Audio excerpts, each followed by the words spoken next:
Hello guys, this is अभिषेक। दोस्तों, स्वागत है आप सभी लोगों का मेरे चैनल फिजिक्स फैक्ट बाय अभिषेक सेट में। दोस्तों, बीएचयू एंट्रेंस एग्जाम के लिए फिजिक्स के पोर्शन को हल करते हुए आज के लिए जो हम लोग का टॉपिक है वो है properties of liquid and surface tension, यानी द्रवों का प्रवाह और पृष्ठ तनाव, जिसका पार्ट 1 आज हम लोग डिस्कस करेंगे।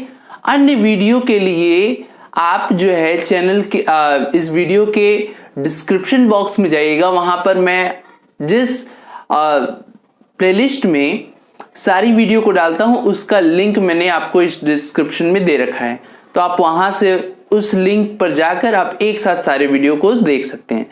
तो आइए शुरू करते हैं। क्वेश्चन है, a spherical liquid drop is divided into 27 droplet of equal size. If drop has radius capital R and surface tension T, work done in this process is R त्रिज्या की एक गोलाकार द्रव की बूंद को 27 एक समान छोटी बूंदों में तोड़ा जाता है। इस प्रक्रिया में कृत कार्य है द्रव का पृष्ठ तनाव T है। तो ऐसे क्वेश्चन को करने के लिए सर्वप्रथम आपको करना क्या पड़ता है, आपको बड़ी बूंद का वॉल्यूम, बड़ी बूंद का आयतन, ये हो जाएगा बराबर 27 छोटी बूंदों का आयतन। Cancel out, R equal to हो गया 3R, तो स्मॉल r इक्वल टू क्या हो गया R/3। अब 27 छोटी बूंदों का जो क्षेत्रफल होगा वो एक बड़ी बूंद के क्षेत्रफल से अधिक होगा, क्योंकि जब आप 27 छोटी बूंदें, जैसे मान लीजिए मैं 2-4 लेकर बताता हूं। मान लीजिए ये है 6 छोटी बूंद, तो ये बीच का एरिया बढ़ रहा है कि नहीं, और जब गोलाकार पूरी एक ही बूंद होगी तब तो उसमें ये बीच में जो गैपिंग आ रही वो नहीं होगी, इसलिए जो 27 छोटी बूंदों का क्षेत्रफल होगा वो बड़ा होगा एक बड़ी बूंद के क्षेत्रफल से। तो देखिए डेल्टा ए निकालते हैं, तो डेल्टा ए बराबर हो गया 27 छोटी बूंद मतलब 4 पाई R स्क्वायर, और एक बड़ी बूंद मतलब 4 पाई कैपिटल R स्क्वायर। यहां स्मॉल r की वैल्यू पुट करेंगे और उससे पहले 4 पाई कॉमन कर लेते हैं। 4 पाई कॉमन हो गया तो यहां हो गया 27, और R स्क्वायर मतलब R स्क्वायर बाई 9 और माइनस R स्क्वायर। तो यहां से सॉल्व करेंगे तो 3R स्क्वायर आएगा, 3R स्क्वायर में से एक R स्क्वायर जाएगा तो 2R स्क्वायर, यानी डेल्टा ए की वैल्यू हो गई 4 पाई, ब्रैकेट में क्या बचा है 2R स्क्वायर, यानी ये हो गया 8 पाई R स्क्वायर। तो ये तो बढ़ा हुआ क्षेत्रफल हो गया। W बराबर क्या होता है, T इंटू डेल्टा ए होता है, तो T इंटू 8 पाई R स्क्वायर, इसको हम लोग लिख सकते हैं 8 पाई R स्क्वायर T। यही जो है आपका वर्क डन होगा इस प्रोसेस में, यानी कि एक बड़ी बूंद को तोड़कर 27 छोटी बूंदों में करने में इतना वर्क डन करना पड़ेगा। ओके, अच्छा, आज का जो दूसरा क्वेश्चन है वो कह रहा है, for stream line flow of liquid Reynolds number is. किसी द्रव के रेखीय प्रवाह के लिए रेनॉल्ड्स संख्या है। तो देखिए स्ट्रीम लाइन फ्लो के लिए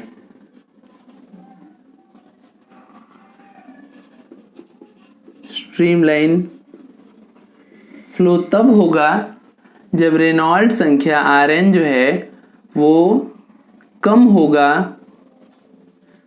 2000 से कम होगा तो स्ट्रीम लाइन फ्लो यानी धारा रेखीय प्रवाह। 2000 से 3000 के बीच में ये धारा रेखीय भी हो सकता है और प्रक्षुब्ध भी हो सकता है, यानी स्ट्रीम लाइन भी हो सकता है और टर्बुलेंट भी हो सकता है, वो डिपेंड करेगा वैल्यू पर। लेकिन अगर बोलता है कि प्रक्षुब्ध प्रवाह के लिए रेनॉल्ड्स संख्या है, यानी टर्बुलेंट फ्लो के लिए, तो रेनॉल्ड्स संख्या Rn से अगर हम दिखाएं तो ये हमेशा 3000 से ज्यादा होना चाहिए। तो इस क्वेश्चन से आपको ये 3 चीजें मिल सकती हैं। 2000 से कम रहेगा तो धारा रेखीय प्रवाह यानी स्ट्रीम लाइन फ्लो, 2000 से 3000 के बीच में रहेगा तो वो कुछ भी हो सकता है, धारा रेखीय भी हो सकता है, स्ट्रीम लाइन भी हो सकता है, दोनों आपस में बदलते बदलते भी रह सकते हैं। और अगर 3000 से अधिक हुआ तो ये निश्चित तौर पे कहा जा सकता है कि वहां पर कैसा प्रवाह होगा, प्रक्षुब्ध प्रवाह होगा। ओके, क्लियर है? चलिए तो अब हम लोग अपने तीसरे क्वेश्चन की ओर चलते हैं। क्वेश्चन नंबर 3 है, an ice cube containing a glass ball is floating on the surface of water contained in a trough. When the whole of ice melt the level of water in trough is. एक बर्फ का टुकड़ा जिसके भीतर एक कांच का गोला है किसी बर्तन में रखे जल की सतह पर तैर रहा है। जब बर्फ पूरी पिघल जाती है तब बर्तन में जल का तल। अच्छा, ये क्वेश्चन जो है ना आप लोग बहुत अच्छे जानते हैं कि एक ग्लास है, उसमें पानी भरा हुआ है, पानी की जो ग्लास एकदम लबालब पानी से भरा हुआ है और उस पर एक बर्फ तैर रहा है, बर्फ ऊपर तैर रहा है। जब बर्फ पिघल जाएगा तो ग्लास से पानी गिरेगा कि नहीं? तो आप लोग इस क्वेश्चन को बचपन से जानते हो और कहते हो कि नहीं गिरेगा सर, एकदम वो जितना है उतना ही रहेगा। लेकिन यहां बात कुछ और आ गई। यहां कह रहा है कि उस जो आइस क्यूब है उसके अंदर एक ग्लास बॉल भी है। पर दोस्तों कंफ्यूज मत होइएगा, वह अपने आयतन के बराबर जल को पहले ही विस्थापित कर, जब तक करेगी नहीं तब तक वो उस पर तैरेगी नहीं। यानी उसके अंदर हर वो चीज जो कि उसके अंदर है, उस आइस क्यूब के अंदर है, वो अपने वॉल्यूम के बराबर वाटर को पहले ही डिस्प्लेस कर चुका है। तो इसलिए जब वो पिघलेगा तो वाटर के तल में कोई चेंजिंग नहीं आएगी। यानी कि इसका आंसर क्या हो जाएगा, रिमेन अनचेंज्ड, यानी अपरिवर्तित रहेगा। अब जरा देखिए अगला क्वेश्चन है, a long cylindrical glass vessel has a small circular hole of radius small r in its bottom. The depth h to which the vessel can be lowered vertically in a deep water bath, surface tension दिया है T और density दिया हुआ है rho, without entering inside it. एक लंबे बेलनाकार कांच के बर्तन में एक आर त्रिज्या का एक छोटा सा वृत्ताकार छेद है। पृष्ठ तनाव T तथा रो घनत्व वाले पानी से भरे बर्तन में इसमें पानी अंदर न घुसने की दशा तक की गहराई h तक डुबोया जाता है। मतलब कि जैसे ये एक वेसल है, इसके अंदर एक कैपिलरी खड़ी कर दी गई। मान लीजिए यहाँ पर एक होल है। ये कह रहा है कि इसको हम कितना झुका सकते हैं कि पानी इसके अंदर इंटर न करे। तो देखो भैया, इसका कंडीशन ये है कि water can not be penetrate till the hydrostatic pressure is greater than the excess pressure due to surface tension of water. यानी कि वाटर तब तक बाहर नहीं आएगा या अंदर नहीं घुसेगा जब तक कि वायुमंडलीय दाब द्रव के पृष्ठ तनाव के कारण जो अधिक के दाब है उससे अधिक न हो जाए। देखिए अधिक की बात किया है, यानी अधिक होगा तो वो तुरंत उसके अंदर घुसना शुरू हो जाएगा। तो मैक्सिमम कितना हो सकता है, बराबर। भाई कम रहेगा तो कोई दिक्कत ही नहीं है, कम होते होते बराबर आया और बराबर के बाद जस्ट क्या आएगा, अधिक आएगा। और यहां कह रहा है कि कितनी गहराई तक, मैक्सिमम कितनी गहराई तक डुबो सकते हैं, उसको झुका सकते हैं जितने से वो अंदर ना घुसे। तो हमें कम वाली कंडीशन नहीं लेनी है, हमें बराबर वाली कंडीशन लेनी है, क्योंकि उसी के जस्ट बाद पानी अंदर घुसना शुरू हो जाएगा। समझ में आ रहा है? उसी के जस्ट बाद पानी अंदर घुसना शुरू होगा। तो वो कह रहा है कितना झुका सकते हैं, मतलब कितना मैक्सिमम झुका सकते हैं। तो इस चीज के लिए आपको फॉर्मूला लगाना पड़ेगा H रो G। और द्रव है तो इसके लिए पृष्ठ तनाव कितना, अधिक के दाब कितना होता है, 2T/R। आपसे क्या पूछा है, H पूछा है, तो implies that H equal to 2T/r(ρg). एक बार फिर समझिए, जैसे यहां पर वायुमंडल, मान लीजिए यहां तक वाटर भरा हुआ है, तो यहां पर जो प्रेशर लग रहा है वो वायुमंडलीय दाब लग रहा है, और यहां पर जो लग रहा है वो एक्सेस प्रेशर लग रहा है 2T/r। वो कह रहा है कि जब तक ये प्रेशर इस प्रेशर से अधिक नहीं होगा तब तक इसके अंदर पानी नहीं जाएगा। तो कम होगा तब तो ऐसे ही नहीं जाएगा, बराबर होगा तब भी नहीं जाएगा, अधिक हुआ तभी जाएगा। तो हम लोअर कर रहे हैं, तो कितना लोअर कर सकते हैं, कितनी हाइट तक लोअर कर सकते हैं, इसको कितना झुका सकते हैं, उस केस के लिए हमारा ये फॉर्मूला है जिससे हमने h की वैल्यू निकाल ली। ओके, क्लियर है? चलिए तब नेक्स्ट क्वेश्चन देखते हैं। क्वेश्चन नंबर 5 है, the capillary rise at 20 degree Celsius in a clean glass tube of 1 mm diameter containing water is approximately surface tension equal to 0.073 Newton per meter at 20 degree Celsius. पानी से भरी एक साफ कांच की नली जिसका व्यास 1 mm है में 20 डिग्री सेंटीग्रेड पर केशिकीय उत्थान लगभग होगा। पृष्ठ तनाव दे रखा है। तो देखो भैया, यहां जो 20 डिग्री सेंटीग्रेड है ये सिर्फ आपको भ्रमित करने के लिए है। क्यों? 20 डिग्री पर सरफेस टेंशन दिया, 20 डिग्री पर ही पूछ रहा है, तो यहां तो टेम्परेचर का कोई मतलब ही नहीं बना। अब आपको H का फॉर्मूला लगाना है कि कितना वो इंक्रीज करेगा। तो सोल्यूशन है H इक्वल टू 2T/r(ρg). अच्छा, कुछ लोग यहाँ सिग्मा भी लगाते हैं तो आप समझ सकते हैं उसको।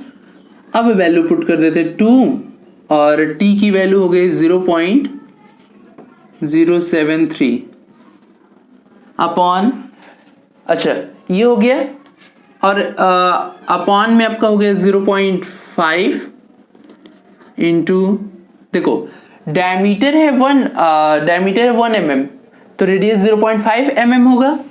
mm को बदल दो मीटर में, ये रो की वैल्यू 10³ होगा, जी की वैल्यू 9.8। ये कैंसिल हो गया, ये 4 बार में कट कर देगा, तो 4 इंटू 0.73 अपॉन में 9.8,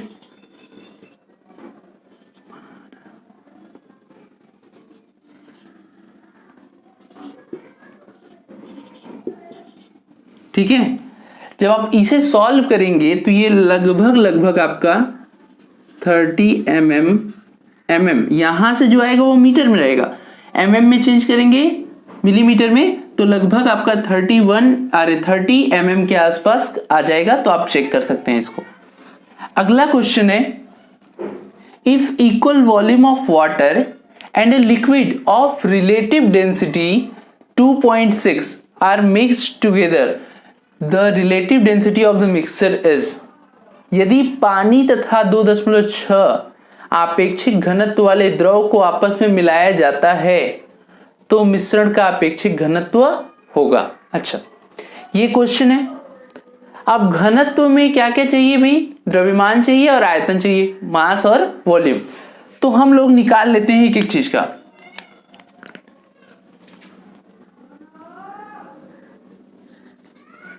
जल का द्रव्यमान यानी mass of water, mass equal to क्या होता है? Volume into density. Volume suppose कर लेना V है और वाटर की डेंसिटी 1 होती है, तो इसका मास हो गया V। ठीक है, इसी तरीके से उस द्रव का निकाल लेते हैं। द्रव का द्रव्यमान, वॉल्यूम तो सेम है लेकिन इसका रिलेटिव डेंसिटी 2.6 है, तो ये 2.6 V हो गया। तो टोटल वॉल्यूम कितना हो गया? टोटल वॉल्यूम, कुल द्रव्यमान कितना हो जाएगा? इन दोनों को ऐड करना पड़ेगा, 3.6 V। अच्छा नहीं सॉरी, ये टोटल मास है। टोटल मास हो गया यानी टोटल द्रव्यमान, कुल द्रव्यमान हो गया 3.6। अब टोटल वॉल्यूम देखो, हमने दोनों के वॉल्यूम को VV माना है और दोनों सेम है, तो 2V हो जाएगा। अब relative density total mass upon total volume, total mass upon total volume. ठीक है भाई, टोटल मास हो गया 3.6V और ये हो गया 2V, V से V कट जाएगा और ये 1.8 आ जाएगा आपका आंसर। ओके ठीक है, समझ में आ रहा है? चलिए तब अगला क्वेश्चन देखते हैं। क्वेश्चन नंबर 7 है, the work involve in breaking a bigger size spherical oil drop into n small and identical smaller drop is proportional to. एक बड़े आकार का गोली तेल की बूंद को स्मॉल एन छोटे आकार की एक समान बूंदों को बनाने में किया गया कार्य अनुपातिक होगा। तो मान लेते हैं कि जो छोटा वाला ड्रॉपलेट होगा उसका रेडियस स्मॉल आ रहा है और जो बड़े वाले का है उसका कैपिटल आ रहा है। तो पहला काम क्या करना होता है, अभी मैंने आपको बताया था कि पहला काम आपको करना होता है दोनों का वॉल्यूम सेम कराइए।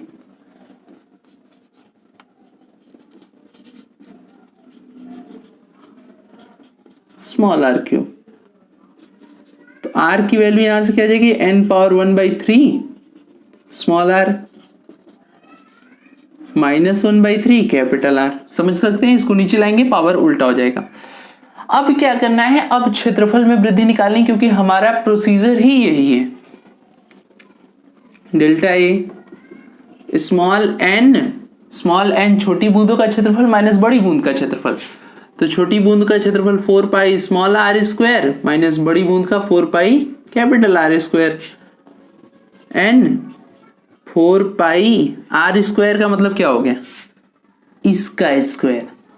तो एन के power -2/3 R square minus 4 pi are square. देखिए क्लियर है ना, इसका स्क्वायर करेंगे तो ये -2/3 हो जाएगा और यहाँ आर स्क्वायर -2/3 आर स्क्वायर। अब यहाँ 2 बार n है तो पावर ऐड कर देते हैं, तो 4 पाई आर स्क्वायर और यहाँ 1 है, यहाँ -2/3 है, तो सॉल्व करेंगे तो 1/3 बचेगा और यहाँ 4 pi are square. 4 pi are square common कर लेते हैं, n पावर 1/3 माइनस 1, ये डेल्टा ए हो गया। अब W इक्वल टू क्या होता है, तो W इक्वल टू होता है T इंटू डेल्टा ए। अब देखिए T into 4 pi are square, और ये चीज है इसको हम लोग ऐसे लिख सकते हैं क्यूबिक रूट। चलिए मैं इसके लिए थोड़ा ब्लू पेन भी यूज करूंगा ताकि आप लोग को ज्यादा बेहतर समझ में आए। क्यूबिक रूट, और ध्यान रखिएगा कि ये जो क्यूबिक है वो केवल n पर है, 1 पर नहीं है। तो यहां आ जाएगा n और ये हो गया -1। अब ये सब तो कांस्टेंट है, त्रिज्या नहीं बदलने वाली है। अब जो बड़ी बूंद थी उसकी त्रिज्या नहीं बदलने वाली है, सरफेस टेंशन नहीं बदलने वाला है, 4 पाई ऐसे ही कॉमन है। तो ये जो है वो प्रोपोर्शनल हो गया क्यूबिक रूट n -1। ओके ठीक है, एकदम स्टेप बाय स्टेप चलिए। देखिए जब भी ऐसा क्वेश्चन आएगा 3 स्टेप में होगा, एक स्टेप में ये, दूसरे स्टेप में डेल्टा है और तीसरे में W equal to T into delta A करेंगे, आपको आ जाएगा। और यकीन मानिए एक बेसिक कॉन्सेप्ट लेकर चलिए, ट्रिक लगाने जाएंगे हो सकता है लग जाए भाई, कोई दिक्कत नहीं है, लेकिन ऐसा भी तो हो सकता है कि कुछ उसमें अगर मिसकॉन्सेप्ट हुआ तो सारा मेहनत बेकार हो जाएगा। इसलिए जो आप जानते हो उसी पर लगे रहना। ओके अगला क्वेश्चन है, a glass capillary tube of inner diameter 0.28 mm is lowered vertically into water in a vessel.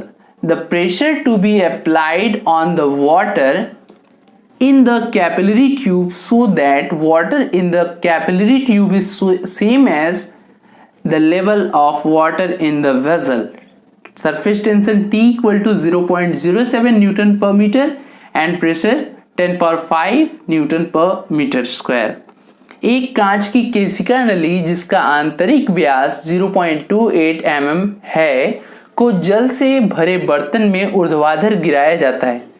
केश नली में लगाया गया दाब न्यूटन प्रति मीटर स्क्वायर में होगा जब केश नली में जल का स्तर बर्तन में भरे जल के स्तर के बराबर होगा। ठीक है, ये क्वेश्चन है। तो पहले मैं इसको थोड़ा फिगर समझाता हूं, आप समझ जाएंगे बेहतर ढंग से।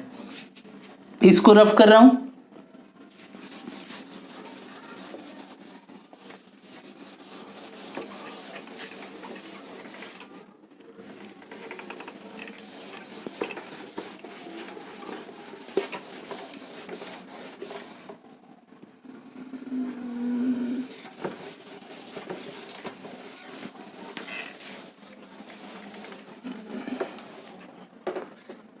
देखो भाई, पहले इसको ऐसे समझिए।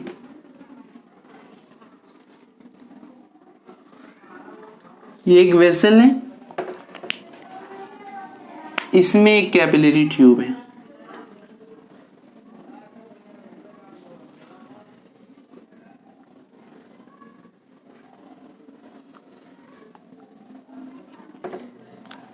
जब इसमें वाटर भरा रहेगा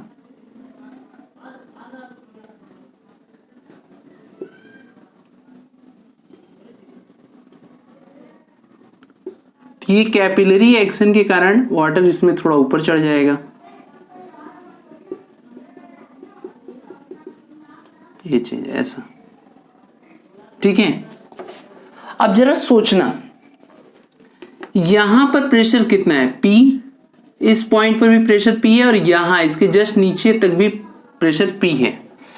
यानी ये जो ये लेवल बढ़ा है, यहां से यहां तक का लेवल बढ़ा है H, वो किसकी वजह से है? वो जो है वो वाटर के सरफेस टेंशन की वजह से जो प्रेशर है, एक्सेस प्रेशर 2T/R, उसकी वजह से है। ओके, तो भाई हमें प्रेशर लगाना है। अब ध्यान समझिएगा, प्रेशर तो वायुमंडलीय दाब तो लगेगा ही लगेगा ना, साथ में हम ऊपर से अगर इतना प्रेशर लगा दें, एक्स्ट्रा कितना प्रेशर लगाना है, 2T/R। 2T/R अगर प्रेशर लगा देंगे तो ये जिस प्रेशर की वजह से ये ऊपर चढ़ा था, वो प्रेशर अगर ऊपर से आप लगाओगे तो उतने प्रेशर से ये नीचे बराबर तो आ जाएगा। ज्यादा नहीं लगाना है, ज्यादा लगाओगे तो ये फिर नीचे चला जाएगा। वायुमंडलीय दाब हमेशा लगेगा, तो वो तो लगना ही लगना है। साथ में अगर हम सिर्फ इतना प्रेशर ऊपर से और लगा दें तो ये वाटर का जो लेवल है वो नीचे जाएगा, और नीचे अगर यहां तक पहुंच गया तो लेवल बराबर हो जाएगा। यही करना है। तो P0 plus 2T/R, capital R लगा लो भाई। चलो कैपिटल R लगा देते हैं। ये 10⁵ दिया है। 2T की वैल्यू कितनी है, कितना दिया है, ये 0.07। और R देखो ये डायमीटर है, तो रेडियस कितना हो जाएगा, रेडियस हो जाएगा 28/2 इंटू 10⁻³ क्योंकि mm को बदलना है मीटर में। ठीक है, अब क्या करना है, अब आपको करना कुछ ये है, 10⁵ प्लस प्लस प्लस प्लस, ये 2 ऊपर चला जाएगा। अगर 2 ऊपर चला गया तो जाएगा 4 इंटू 0.07, और ये 10⁻³ को भी ऊपर लेकर चले जाओ तो ये +3 हो गया, अपॉन में 28। ठीक है, इन दोनों का मल्टीप्लाई करिए, 7×4 = 28, यानी ये भी कुछ आपका ऐसा हो जाएगा। मैं यहीं पर कर दे रहा हूं 0.28। ठीक है, 0.28। अब जरा समझिएगा, अगर मैं इसको कट करता हूं तो ये 100 बार में कट हो जाएंगे। 100 बार में कट होने का मतलब है कि ऊपर आ जाएगा केवल और केवल 10। ठीक है, ऊपर कितना आ जाएगा, केवल 10 आ जाएगा। अब मुझे इन दोनों को सॉल्व करके आंसर लाना है। तो एक 10⁵ है और एक 10⁵ केवल 10 है, केवल 10 है। कुछ छूट तो नहीं ना रहा है। अच्छा, जो गलती हो रही थी वो ये है कि यहां पर जो ये व्यास दिया है वो 0.28 है। तो अगर 0.28 है, ध्यान समझिएगा, तो ऊपर पहले से ही 0.28 है और नीचे भी आपका 0.28 आ गया। ठीक है, तो होगा क्या, तो होगा ये 10 की घात 3 और ये पूरा कट जाएंगे और यहां आ जाएगा 10 की घात 3। तो यहां से हो गया 100, इधर से हो गया 1। क्यों? क्योंकि हमने 10 पावर 3 कॉमन कर लिया है। तो ये 101 इंटू 10 पावर 3 न्यूटन पर मीटर स्क्वायर हो जाएगा। अगर इतना प्रेशर आप कैपिलरी पर लगा देते हो तो वहां पर जो है आपका कह सकते हैं कि वाटर का लेवल वेसल में और कैपिलरी में दोनों में सेम हो जाएगा। ठीक है, कोई दिक्कत नहीं है। थोड़ा सा मिस्टेक हो गया था, 28 mm को हमने 0.28 mm को हमने 28 mm ले लिया था, इस वजह से थोड़ा मिस्टेक हुआ, लेकिन अब सही है। ओके, अब नेक्स्ट क्वेश्चन देखते हैं। क्वेश्चन नंबर 9 है, फॉर अ सरफेस मॉलिक्यूल, पृष्ठ पर उपस्थित अणु के लिए, पृष्ठ पर उपस्थित अणु के लिए, तो पहले ये लिख देता हूं 2016 मैथ। पृष्ठ पर उपस्थित अणु के लिए क्या होता है? तो देखो भाई, जैसे ये वाटर है, यहां एक है और एक जो है ये वाटर का मॉलिक्यूल पे सरफेस पे। ठीक है, समझिएगा ध्यान से, एक जो है बबल ये है और एक बबल ये है, सन नहीं है।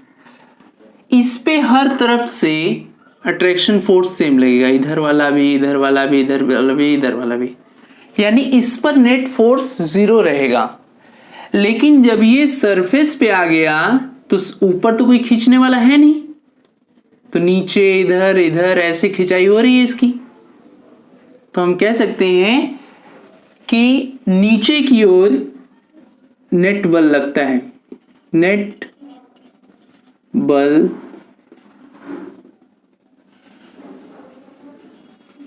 नीचे की ओर लगता है। ठीक है, नेट फोर्स एक्टिंग डाउनवर्ड। अगला क्वेश्चन है 10वां, pressure inside to soap bubble is 1.01 and 1.02 atm, the ratio of their volume is. तो सबसे पहले समझिए, P इक्वल टू क्या होता है, 2T अपॉन R, यानी कि P इनवर्सली प्रोपोर्शनल है। तो हम कह सकते हैं P1 upon P2 equal to R2 upon में R1, ये कह सकते हैं। चलिए ठीक है, अब देखो अक्सर जो गलती होती है वो लोग इसको एक्सेस प्रेशर समझ लेते हैं, पर भैया 1 atm तो प्रेशर अंदर भी है बाहर भी, तो एक्सेस प्रेशर कितना हुआ 0.1 और यहां से 0.2। समझ गए, बाहर का प्रेशर 1 atm है और अंदर का प्रेशर 1.01 है। इसका मतलब एक्सेस प्रेशर कितना हुआ, अधिक के दाब कितना हुआ, तो 0.1। तो हमको रखना है एक बार इसके लिए एक बार इसके लिए, तो एक बार हो गया 0.01 और एक बार 0.02 इक्वल टू R2 अपॉन में R1। इसका मतलब हो गया कि R1 upon R2 equal to हो गया, R1 upon R2 equal to कितना हो गया 2:1। अब इसमें भी 4/3 से मल्टीप्लाई करना है, इसमें भी 4/3 से मल्टीप्लाई करना है, और पहले इसका क्यूब कर लो। R1 अपॉन R2 का होल क्यूब करिए या अलग अलग क्यूब करिए, कोई मतलब नहीं है। तो 8/1 आ जाएगा, क्योंकि 2 का क्यूब 8 और 1 का क्यूब 1। अब भाई क्या करना है, 4/3 से मल्टीप्लाई कर देना है। 4/3 पाई R1 क्यूब, 4/3 पाई R2 का क्यूब, 8:1। अब यही तो वॉल्यूम है, यही तो वॉल्यूम है। इसका मतलब कि हो गया V1 upon V2 equal to 8:1। Okay, अब आज का होमवर्क का question, eight critical temperature the surface tension of liquid is, क्रांतिक ताप पर द्रव का पृष्ठ तनाव होता है। ऑप्शन है 0, infinity, same as that at any other temperature, none. यानी जीरो होगा, अनंत होगा, किसी दूसरे ताप के जैसा ही होगा और इनमें से कोई नहीं। तो दोस्तों उम्मीद है इसका आंसर आप मुझे कमेंट सेक्शन में लिखकर जरूर देंगे। और देखिए लोगों का इस समय पढ़ने का मन नहीं कर रहा है, क्योंकि ऐसा हमको भी लग रहा है कि माहौल, इसलिए वीडियो भी एक एक दिन के डिले पर जा रही है। पर वीडियो इतनी पर्याप्त संख्या में मैं आपको दे चुका हूं कि आप उतने से भी आपका काम चल सकता है, लेकिन पढ़ना आपके लिए बहुत जरूरी है। वीडियो एक दिन बाद भी जाएगी तो कोई दिक्कत नहीं है, ज्यादा टॉपिक अब नहीं बचे हुए हैं, लेकिन आप अगर एक दिन नहीं पढ़ेंगे तो आपका नुकसान होगा। तो आप पढ़ते रहिए, ठीक है, और वीडियो को शेयर भी करते रहिए, लाइक भी कीजिए, और अगर आप नए हैं तो चैनल से जुड़े रहिए। धन्यवाद।